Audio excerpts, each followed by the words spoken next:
Hello everyone, I am Dan and I am your Design Journey Art Class expert for drawing in perspective.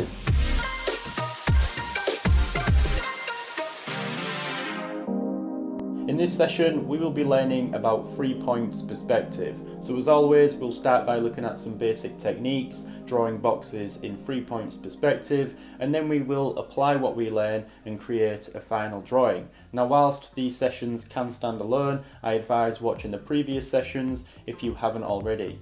Now to follow along with this session you will need a pack of pencils like these that I have been using here. You will need a sharpener and an eraser and a ruler and of course some paper to draw on. So in the previous sessions we have taken a look at 1 point perspective and 2 points perspective, and in this session we are going to be looking at 3 points perspective. Now like the name suggests, this means that we are going to be drawing using 3 vanishing points. So let's start as usual by drawing out some boxes. As always, I want you to follow along with me, and if you have been following along with these sessions, you will be familiar with how to start a drawing in perspective. We start by establishing the position of the horizon line. Here I will place this lower down on the page, and the next step is to add some vanishing points. Like I said, we are going to be placing 3 this time. Here I will place 1 at either side of the horizon line, like I did when we had looked at 2 points perspective. And now I need to place a third vanishing point, and you might be wondering where this one goes.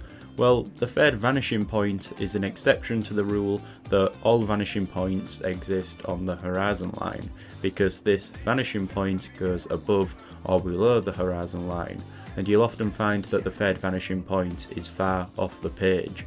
Here I will draw a box drawn in 3 points perspective and explain more as I do that. So let's imagine that there is a third vanishing point above this horizon line, far off the page. Let's say that it's central to our drawing plane as well, which in this case is our paper here. So I can start by drawing the front edge of this box, and here this will be a vertical line. Because it isn't aligned with that third vanishing point, it remains vertical, but you should know that when drawing in 3 points perspective, our vertical lines are also converging, and they converge to that third point. So here, like we have done previously, I construct this box by taking 2 sets of lines from the top and bottom of this edge to the left and right vanishing points. I then need to add the edges for the side planes, but instead of these being vertical, like they are when drawing in 1 or 2 points perspective, these will now converge, and we need to direct them to that third vanishing point, which is off the page, which means we have to estimate the position of these lines. That first edge I had drawn out appears vertical, but it is still converging, it's just directly below the vanishing point. And so it's helpful to find that centre line, because you know that your lines converging to that third vanishing point at either side will appear to be fanning outwards from here. It helps estimate the direction of the lines that you are drawing. The box here can be constructed the same as before, taking some lines to each vanishing point. So it's important to understand that when drawing in 3 points perspective, all 3 sets of lines will be converging to a vanishing point, and that third vanishing point is often far off the page, because if it is too close then the drawing can become distorted because there is more of a drastic convergence. If that doesn't make sense then do not worry, because here I'm going to draw out multiple boxes and that should give you more of an idea. So this time I will place my horizon line higher up on the page, meaning we will see the top of these boxes that I'm drawing. Again, I will place 2 vanishing points at either side, and the third vanishing point will be down below, far off the page. So again, I'm going to start by drawing out the edge of a box which will appear as a vertical line, because again, this is directly in a line with that third vanishing point which is central down below. So using the left vanishing point and the line that I have just drawn, I can draw out a side plane for this first box. Now, as I draw that next edge at the front, I need to angle this inwards so that it is converging to that third vanishing point. Now as these boxes move further away from the centre, their vertical lines will converge on a more drastic angle, so that's something to keep in mind. Depending on how far away your third vanishing point is, you want to make sure that your drawings don't appear distorted. So I will continue to draw out more boxes here, and again it's the same process as drawing a box in 2 points perspective, except now these vertical lines are converging as well. And when it comes to estimating the angle of those, it can be tricky. You want to be mindful of the existing lines that you have already drawn. When I draw these out, I often look at the angle of the other lines, as this helps me draw in some more. Now, 3 points perspective is something I use when I want to create a drawing where I am looking down or up at something. The convergence of the vertical lines emphasizes this effect, so a common example is a bird's eye view from above, in which you might see images of buildings that are also converging similar to the boxes in this example. So here I have a series of boxes drawn out in 3 points perspective, and again I will outline these to finish this off. So that is 3 points perspective. So here I'm going to be drawing this image of an old barn surrounded by nature in 3 points perspective. Again, you can continue using all of the same equipment as you have been and follow along with this if you want to. I'm going to begin this drawing by drawing out the picture plane. This is a simple box which will act as the border for the image I am creating. Now the horizon line here is going to be placed right at the bottom. Remember, this is our eye level and I want to view this barn that I'm going to be drawing from down below, as if the camera is positioned looking up at it. Next I will place a vanishing point at either side. This time these won't be placed at the very ends though. Here I'll push them in a little bit and have them here. The third vanishing point will be above off the page, central to the horizon line and picture plane. Now I start constructing this barn by drawing out a box, and this box is going to be sitting on the horizon line. So here I draw out the front edge of the box, which of course is on an angle converging to that third vanishing point. I take some lines from the top and bottom of this to that left vanishing point, except I don't need to draw in that bottom line because the bottom of this box is level with the horizon line anyways, and so I can just leave that as it is. I now need to add the other edges for the box's side planes, and this line to the very left will converge a fair bit and be on a steeper angle as it's positioned further away from the centre. This line on the right will also be converging to the third point above, and here I continue to construct this box like any of the other boxes we have drawn in this session. Now that I have this drawn out, I'm going to divide the front and back plane. I do this by taking a line from each corner and finding that centre point, and then I can draw in that halfway line, which in this example will also be angled towards that third vanishing point. Remember that all of the lines we draw here will be directed towards a vanishing point. Now the reason I have divided the front and back plane up is so that I can extend this halfway line upwards a little and begin adding a pitched roof. I will be covering how to construct pitched roofs in a later session as well, but this here is pretty straightforward. I extend this line to a height I am happy with and take a line from the top of it to the left vanishing point. I then extend the halfway line on that back plane until it meets that line I had previously drawn. Now to finish this pitched roof off, I take lines from each corner of the box to the top of that extended halfway line, creating two triangles, which will be the pitched roof for this barn.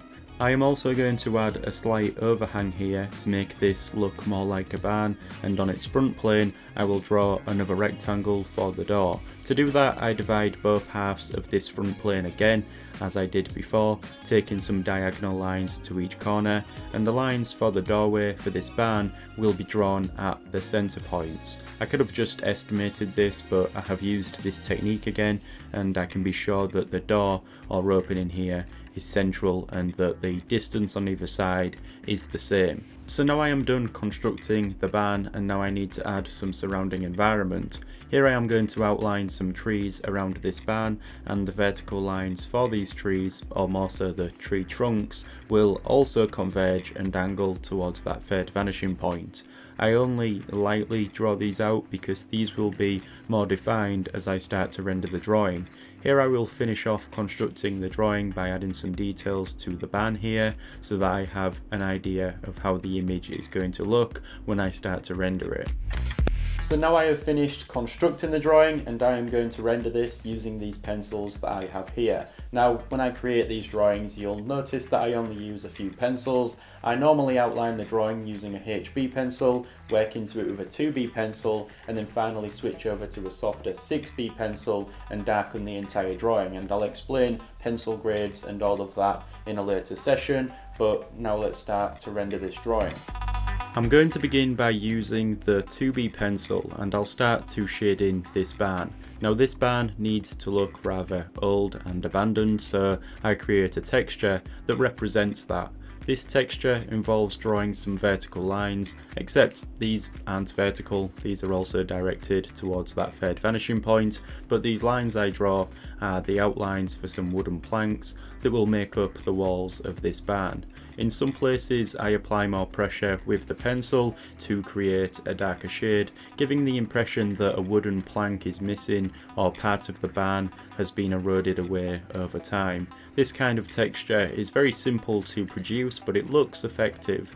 I make sure to be rather spontaneous with the lines I draw for these wooden planks, and I am always altering the pressure that I apply with the pencil in order to create darker and then lighter marks. So here I continue to work my way around the barn, creating this texture whilst considering the convergence of the lines that I add for the texture. It's easy to do that though, seeing as I have already outlined this barn here, which helps me judge the direction of all of the lines I create. I recommend you just take your time here and do your best to produce something similar to the texture that I have made here. You want to keep your pencil sharp so that your lines are fine rather than bold, and that will also allow you to be more precise. Now that I have finished rendering this barn, I begin working on the surrounding environment, adding some foliage such as grass and trees. Now that small space underneath where I position the horizon line is where the grass will go. So I work my way along covering this up, and I draw this grass by simply drawing a lot of lines randomly in various directions.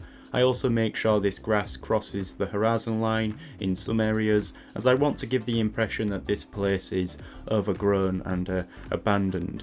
Towards the edge of the image, I raise the grass section upwards and I start to draw out this tree. I had some outlines already there which were converging to that third vanishing point. This texture I create for the tree trunk is similar to how I had rendered the barn. I make various lines in the same direction and roughly shade around it, alternating the pressure that I apply with the pencil to create varying shades. So I draw two trees out like this, and then once I have the trunks for the trees drawn out, I can start to draw the leaves. Now I draw these leaves out the same way as I have done in the drawings I have created in the previous sessions. I produce small circular motions with the pencil, which comes together to create these marks and a texture like this. You want to do this around where you want the leaves for the trees to be, but do consider the convergence of your lines as well. Even though the leaves for the trees and the overall shape is more organic, they will still converge to that vanishing point. In this case, these trees will converge to that left vanishing point. I also draw out another tree to the left, which again is converging to the third vanishing point. The leaves are drawn out the same way, and at this point I am able to put the 2B pencil aside and switch to the softer 6B pencil. Using this 6B pencil, I'm able to darken a lot of the drawing, adding more contrast and shading in areas so that they appear more realistic. I work over the texture that I had produced for the barn, but I make sure not to shade over the lines that I have previously added. I only want to darken what I have already produced here and define areas that were previously blending into the rest of the image. I work into the trees as well, adding some darker sections in the leaves, which also adds some life to them. And at this stage, it's really just a case of me working over everything I have already done, making adjustments if necessary, and getting the drawing to a point that I am satisfied with. So here is the final drawing. This is an old barn surrounded by nature in 3 points perspective. So there we go, I hope you have enjoyed this session of the Design Journey Art class, and if you had followed along and created some drawings, then be sure to share them over on Instagram and also use the hashtag MyDesignJourney and tag me in them as well at Dan Beershaw, because I'd love to see what you have created.